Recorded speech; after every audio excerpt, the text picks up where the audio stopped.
You're listening to Healing Voices Project, where we share stories and the latest information from people who fight addiction every day. I'm Mike Torville, your host and author of Voices from the Fallen. Thank you for listening, for following, and most of all, for sharing with people you care about. Make your voice count too.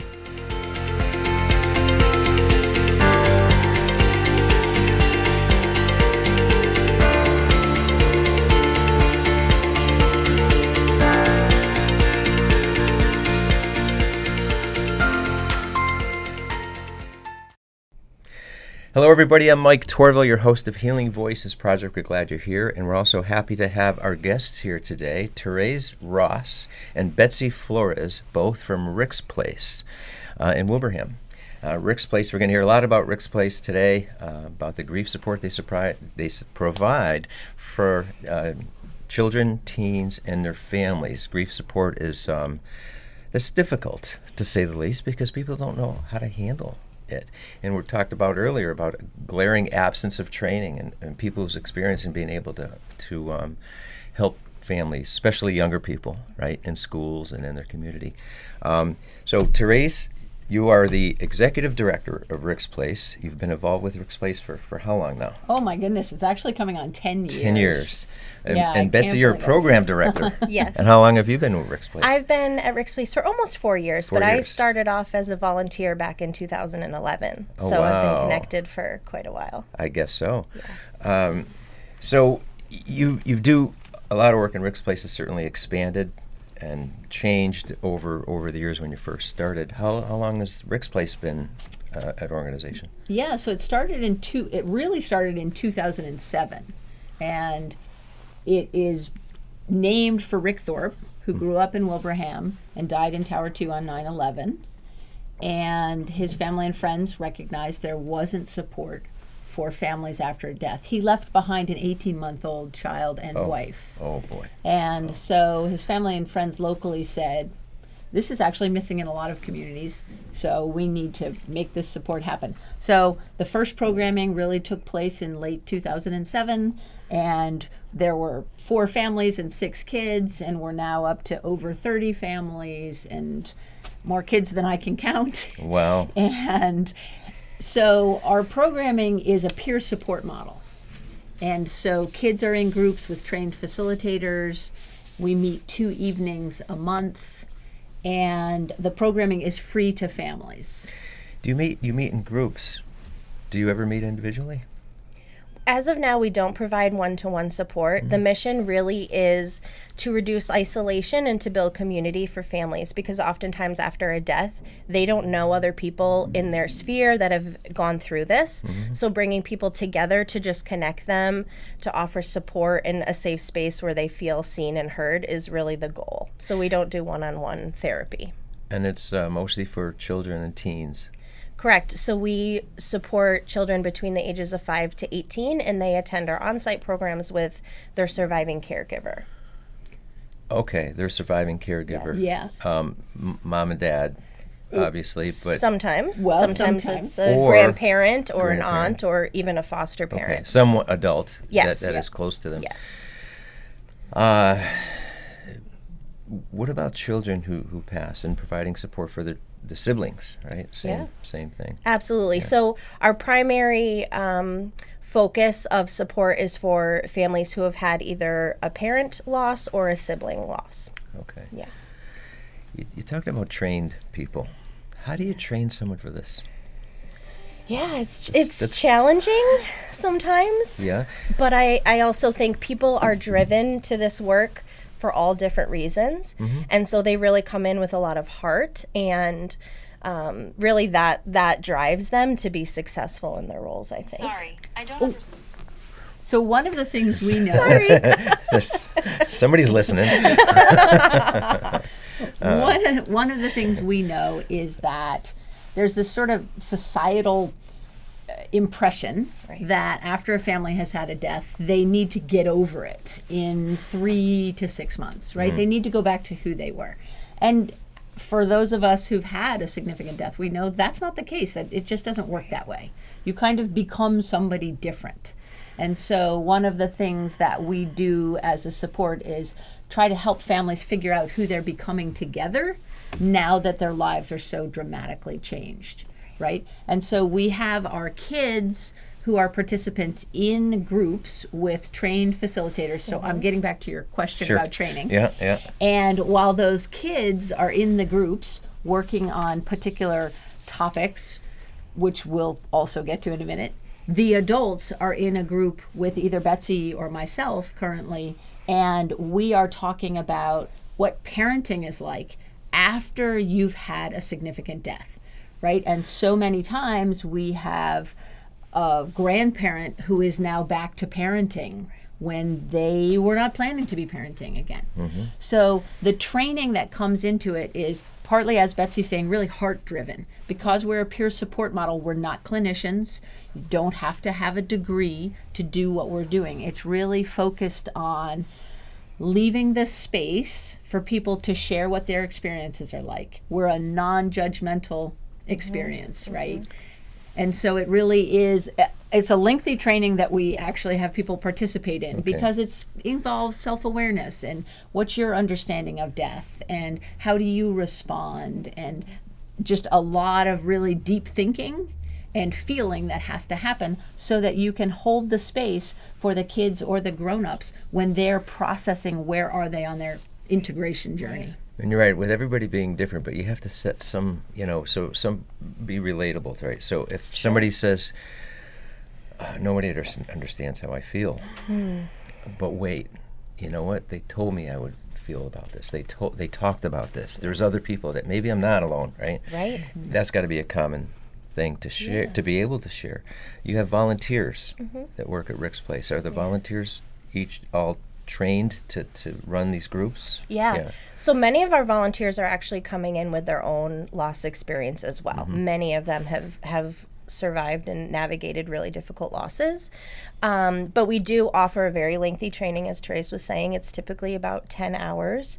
And we bring them together. We help them connect as a team. We look at those losses and how that impacts the way they can show up for families. And then we continually provide support throughout the sessions for volunteers. We give them opportunities to connect with us, with each other. And we do a pre-brief before families arrive, and then we also do a debrief after. So volunteers are really given that opportunity to kind of, process whatever might have come up in that group setting. This is going to seem like a dumb question, I know, but how long would the support typically last for a family who goes to Rick's Place? Yeah, so that's really dependent on the family. Okay. Our programming runs in the fall semester and the spring semester. And we have families who come just for a fall semester.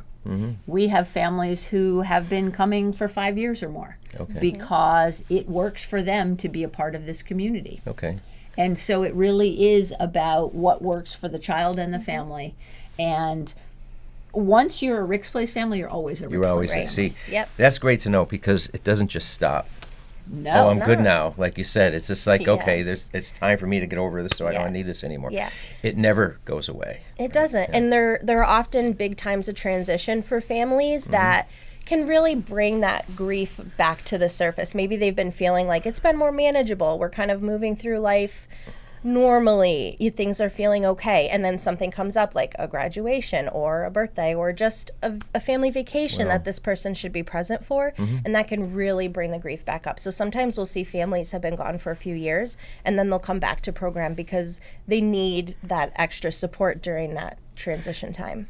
Yeah, healing from a death, healing through grief is never linear progression, right? Nope. It's ups and downs, and you have some days Yeah. that are good, and others that you just can't. Yeah. You just wish would go away. Absolutely. And we leave room for that. We leave room for whatever they're coming in with the nights that they're coming to us. One of the things that is important to us everywhere we go when we do our sort of grief education, it's acknowledging that Elizabeth Kubler-Ross brought up the 5 stages of grief, right? And everybody latched onto that because it felt so manageable and it felt like it was taking grief and sort of making it something that one could control and feel like you can get through. Now we know you can, and I'm putting quotes around this, but get through grief, right? But you really have to do grief to manage grief. It doesn't come in those 5 steps. Those stages, as they call them, like you visit anger at different times. Some people never feel angry. Exactly. And so those are feelings that people experience, but they don't come in, as you said, this linear way. And there's often even more feelings and emotions and changes that come up besides those 5 things that she talked about. Yeah, and one of the things you can't measure their improvement because it's not a linear thing. But I think about, in one way, it's easy. We talked about this earlier, but I had knee replacement surgery. One of the goals is to get your range of motion back. So you go to physical therapy and you get your range of motion, but there's an indicator, there's a measuring device that says you're at 92. Okay, you were at 90 yesterday, you have a 2-degree improvement. All right, and then you shoot, and the next time you're at 96 and you hit the goal, and you incrementally get to the improvement, and you have a goal, let's call it 120 degrees, and you see the progress. It's clear. And when you hit the number, okay, great, you're checked off, you're done. See you later. You no longer need us. This is vastly different than that, isn't it? So different. We wish it were that simple, right? Yeah. It really is about riding those waves. Yeah. So it's interesting. One of the powers of the peer support piece is the idea that you've got this group of people who have their unique individual experiences, and yet there's the shared experience of the permanent absence of someone, right? That's a shared experience. Yeah. And we have people who are very new in the loss experience. We work with families 3 months or more after a death. So not that first 3 months, but 3 months or more after. But we also have families who had a death 8 or 9 years ago. And so just the other night in a group of adults that I had, one member who was very new to the loss experience was talking about the challenges of managing the items that their person had left behind, right? Their clothes or their favorite hobby items. And other people were saying, oh, I remember how hard it was to address that, right? And so there's both this understanding of where people are currently, but also it allows people who are new to loss to see that other people are farther along on the integration journey. So it almost offers like this hope of this pain that is so overwhelming and intense, it will get a little softened. It's almost like glass turning into beach glass, right? The edges get a little bit softer a lot of years out, but it never goes away. And I suppose it's very difficult when you're working, we talked about individuals all handling it different, but within a family itself. When you have a family, and lots of families don't survive a death because it's very difficult for each of them to manage it in complete coordination. Doesn't happen that way, does it? No. You might have a husband and wife dealing with a child. You might have brother or sister, father, and each of them have their own different ways of dealing it within the same household, and perhaps they don't quite understand how the other is coping. Absolutely. Yeah.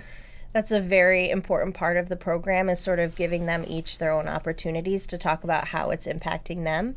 And then a lot of the work that we do is also helping families to kind of think about, well, what do you want your family to look like going forward? What are the things that are important to you? And helping them to kind of tease that out together. But yeah, it definitely can be really hard on families when they're all grieving in very different ways. Yeah. And they might have different expectations of each other, right? Absolutely. Say, why can't you please just get on with your life? Yes, absolutely. Excuse me. Yeah. And we have some families that are in new relationships, have had, children with their new partners, and figuring out how to balance that love or that anger towards that person who has died, but also continue to move forward in a new relationship. There's just so many nuances for each family that they need to And when you have your navigate. groups, does the entire family go as a group? So we actually split them up. You do. So that they each have opportunities to talk about what's impacting them. You think that makes a difference, or it helps to split up rather than have the family? Yeah, so that's an interesting question. Yeah. What we are focusing on is the peer support piece. So we have a bunch of 11-year-olds who are together. So often in their school, they don't know anybody else who's had a death. Okay. And so they get together with a group of other 11-year-olds, and they look around that room and they say, wow, there are 8 other kids here who have had either a sibling or a parent die. Okay. I'm not the only one this has happened to. Okay, well, that makes sense then. Yeah, Yeah. I get that, because at first I was thinking, wow, splitting, but you're right, because they can really relate to the peers, right? Exactly. The parents with the parents, the kids, and, Yeah. and so on. Because if you had one 11-year-old in a room full of adults, Exactly. Exactly. yeah, that's Right. great. And Now I'm even gonna- yeah. developmentally with kids, a 5-year-old is going to look at the death and have a very different Yes. experience, from a 12-year-old. So we also try to put kids in groups specifically with their age. And Mike, it's actually a really complicated experience, right? So death is complicated, but looking at what support looks like, it has to have a sort of flexibility to it, right? The way our process works is a family reaches out to us, or somebody who knows the family reaches out and says, hey, this family needs to connect with you. And we start with the adult in the family through a phone call or through emails. Oftentimes, we're the first people they're calling to say, I don't know how to tell my kids that this Yes. person has died. Yes. And so we do a lot of education on how do you have these conversations, because it's not easy to say that. No. And you know that the impact is so significant, right? So that's the initial contact. Or we hear from a family, we just had this death, we're beside ourselves, what do we do, right? And so then when they come to us, they're coming as their family unit. Sometimes it's a grandparent with their grandkids that they're now parenting, or it's a couple whose child has died and there's a surviving sibling, right? Or it's a spousal death or a parent death, right? And so all the different permutations where death has impacted the family, that shows up to us. And we need to do the sort of age appropriate, developmentally appropriate pairings, so that kids will recognize that in their peer group, they're not the only ones. And the adults, it's this piece of, how am I going to manage? And so many people feel like the bar on parenting is suddenly so much higher. Well, a few things about that make me think. One, it certainly is tough when a parent is going through the grief themselves, Yes.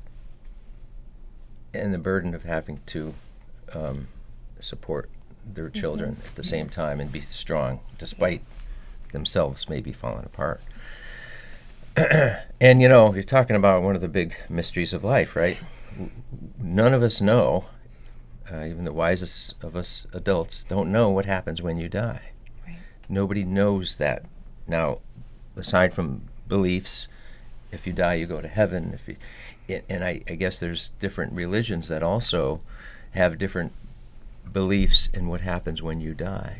We don't know, though. We don't know, but we try to convey that to our kids. And I think when you have different beliefs, different religions, different ideas of what happens, and you have a myriad of people who, with these different beliefs, you've got to work through that yourselves, because you have their children who are being told what the parents believe in terms of their religion and what does happen when you die.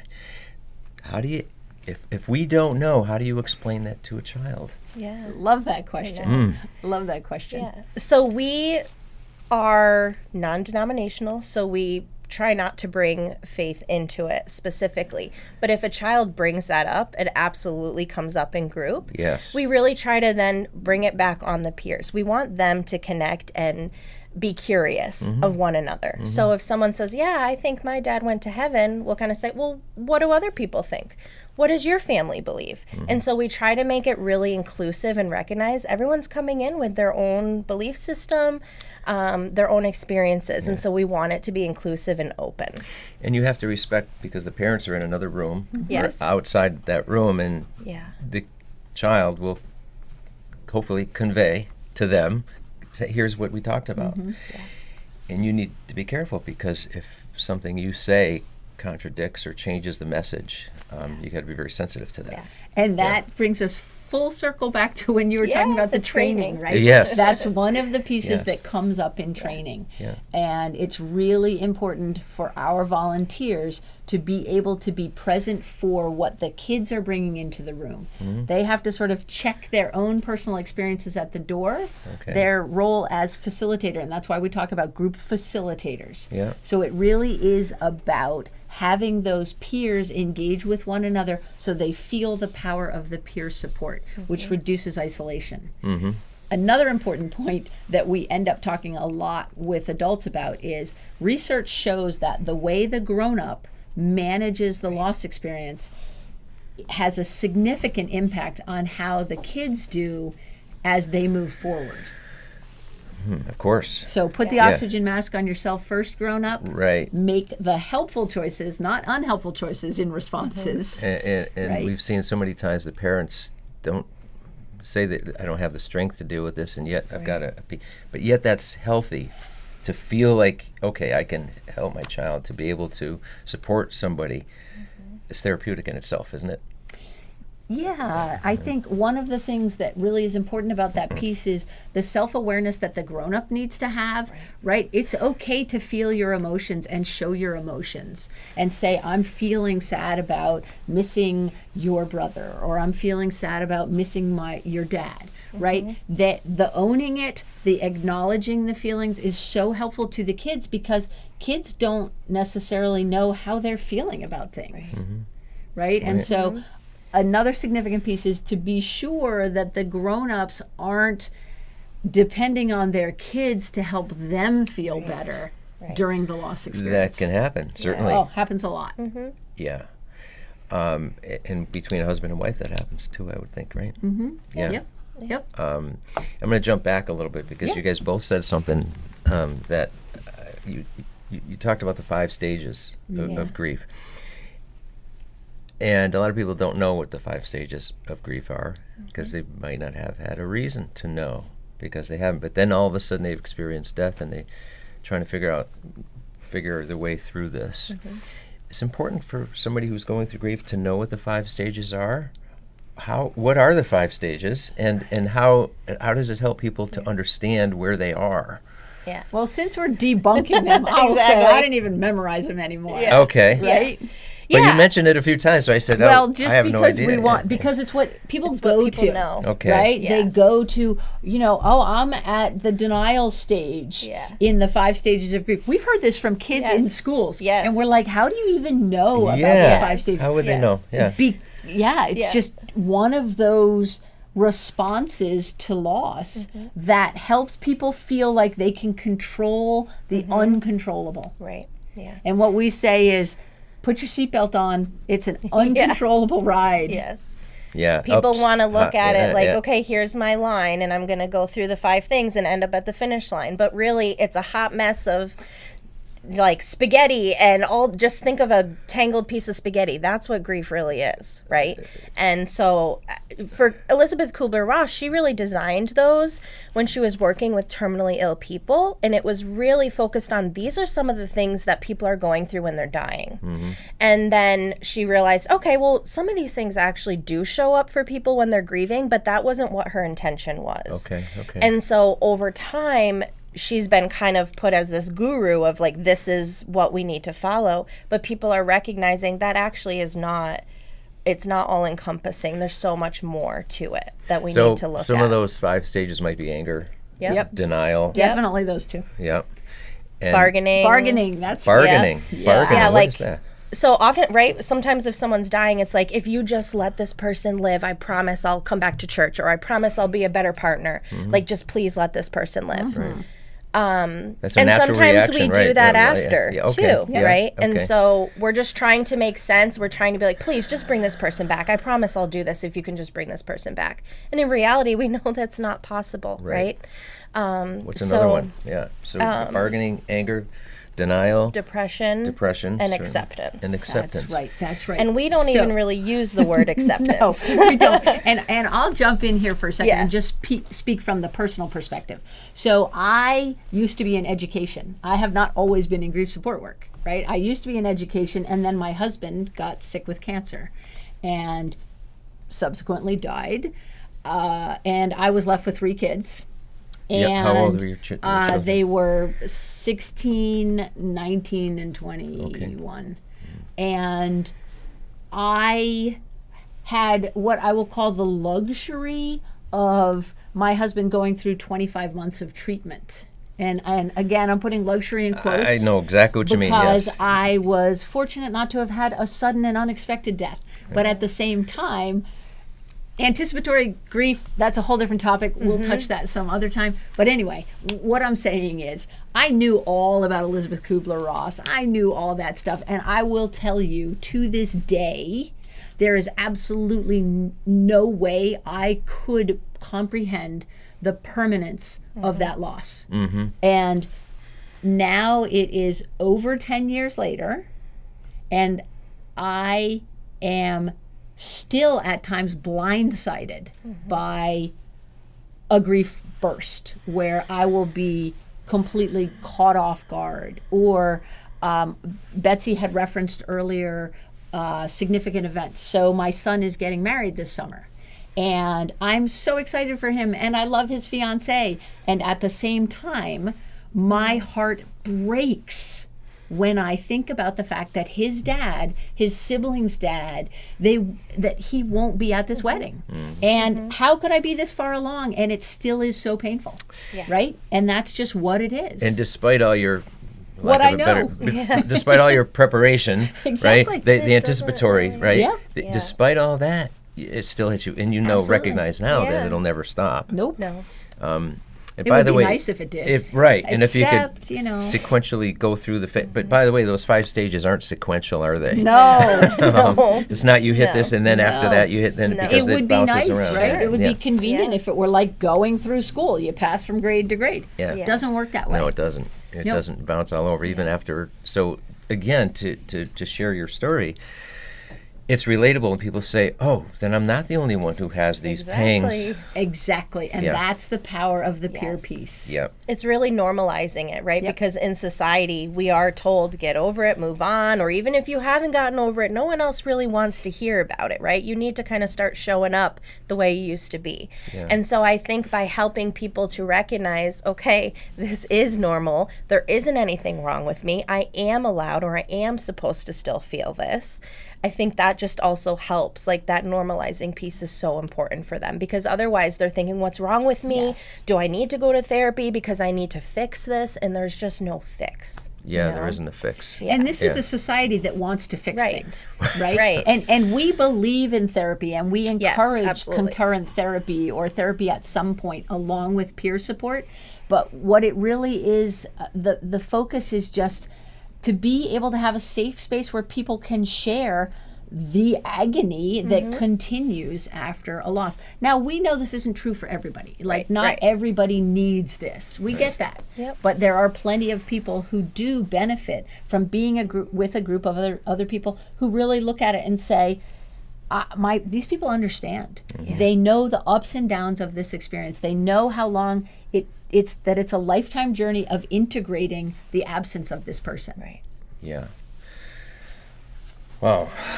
And I don't think we mentioned, because if somebody wants to reach Rick's Place, how do Yes. they do that? Yeah, Website, so- phone number? Absolutely. Reach out to us directly so they can go to our website. They can fill out a little email form that will come to us and we can connect, reach out to them.